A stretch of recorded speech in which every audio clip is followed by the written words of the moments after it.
And there's another issue which is not only a life and death issue to many millions of our people, it is to me, intensely moral issue.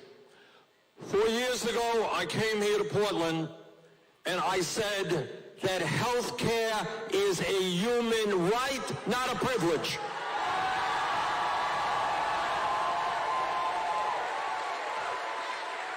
And I said that it is a little bit crazy that we are the only major country on earth not to guarantee health care to all of its people.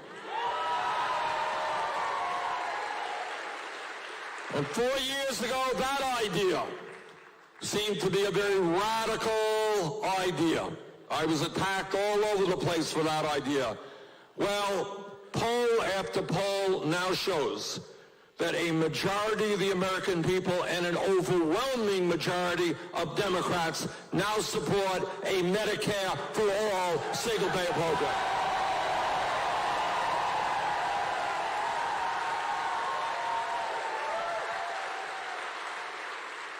And let me tell you why more and more Americans now understand that we need Medicare for all. In this country, right now, the wealthiest country on earth, there are 87 million people who are uninsured or underinsured. And I want to underline that word, underinsured. Because there are politicians out there who say, well, I'm going to give you insurance. Insurance doesn't mean anything if it doesn't cover you when you need to be covered.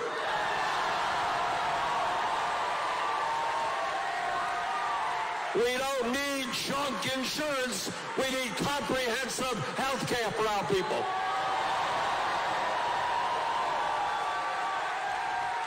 So what we have right now are millions of people, even those with insurance, who have high deductibles. Anybody here dealing with deductibles? All right.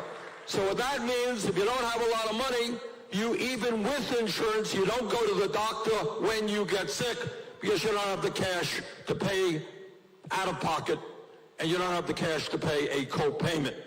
The result of that absurdity is that every year some 30,000 Americans needlessly die because they don't get to a doctor's office when they should. That ain't right. That is barbaric. Okay? Second of all, you got a pharmaceutical industry which are the biggest bunch of crooks in this country.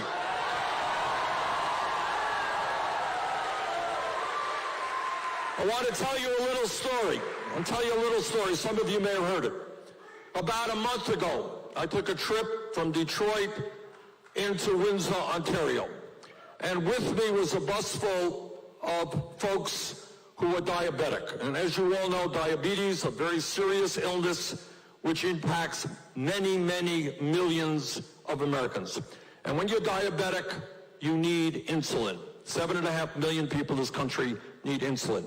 We went to Ontario to buy insulin, and the diabetics who were with me purchased the same exact product sold in the United States for 1/10 of the price in Canada. And why is that? The reason for that is that Canada and every other major country on earth regulates the price that drug companies can charge. We don't. So I've got some bad news for the pharmaceutical industry. The United States will no longer be paying the highest prices in the world for prescription drugs. We are going to substantially lower the price of prescription drugs, and no American under Medicare for all will pay more than $200 for the prescription drugs he or she needs.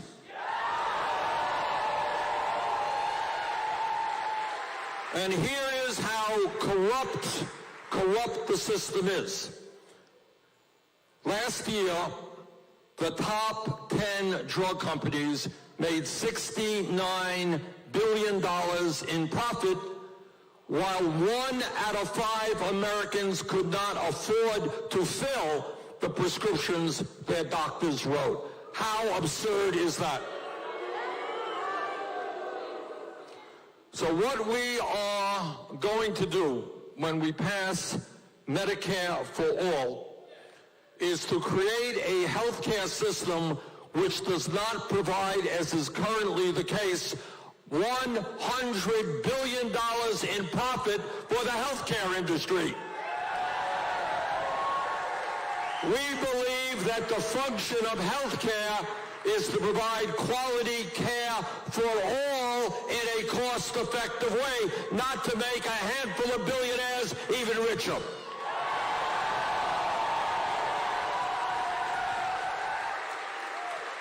Now you're going to be, when the industry, the healthcare industry, makes $100 billion a year, all they have to do is spend 1% of that, $1 billion, to flood the airwaves with lies and deceptions.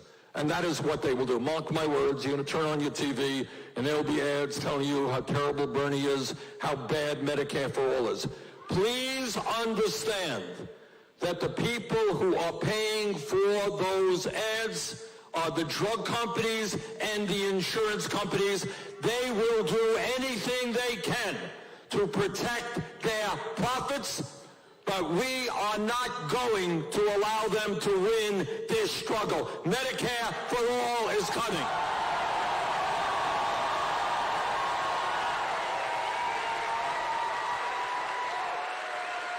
And Medicare for all, let me tell you what it means.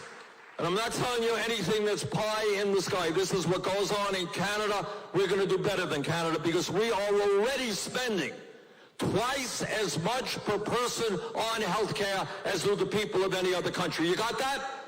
We're spending twice as much. So what we are going to do is expand Medicare to cover dental care, hearing aids, and eyeglasses.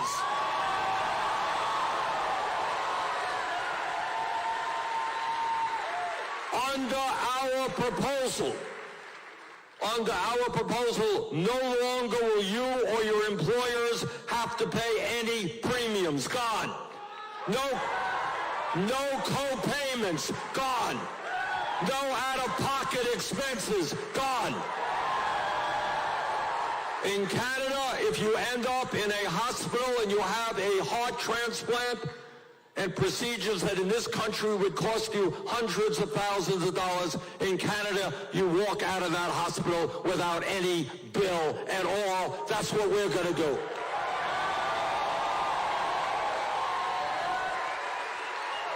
We will finance Medicare for all in the general tax base in a progressive way, which means that the overwhelming majority of people, except the very, very wealthy, will be paying less for health care under Medicare for all than they are today.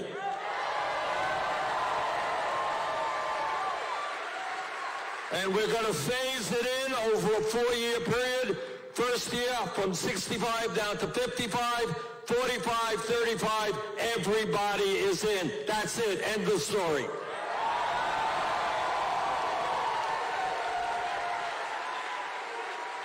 So we need your help on this one, guys and ladies. We need your help because the healthcare industry has unlimited resources to put ads on television, in newspapers, magazines, the whole 9 yards. But if we stand up and understand that at the end of the day, healthcare is a human right and we will not be denied, we're going to win this struggle.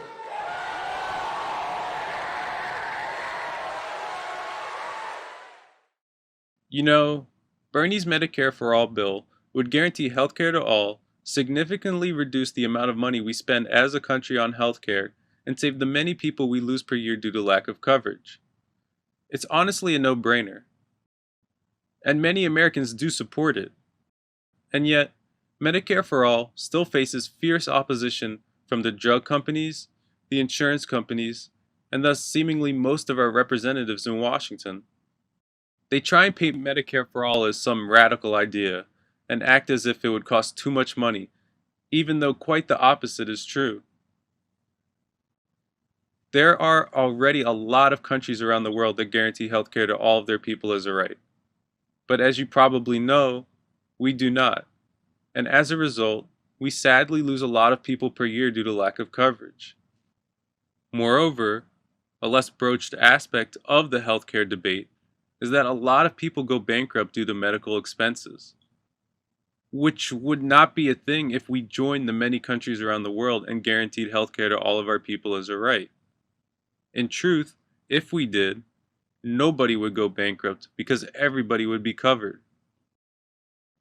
You know, it is just beyond unbelievable to me, the greed of the drug companies and the health insurance companies in this country. I've said it many times before, and let me say it again. Money in politics is one of, if not the biggest issue that we face in America today. Money in politics enables the wealthy to buy politicians and favors, and they do, a lot. For instance, in 2018, a pharmaceutical lobby spent $27.5 million on lobbying in 2018 alone. If you don't understand why drug prices are so high in America, this is why. In fact, did you know that we actually spend by far more per person on healthcare than any other country on earth? And that includes all of the countries that already have universal healthcare. If so many countries are able to guarantee healthcare to all of their people as a right, spending significantly less, then we should be able to too. Healthcare should be a human right. And it's beyond time that we as a people finally join the many countries around the world and guarantee healthcare to all of our people as a right.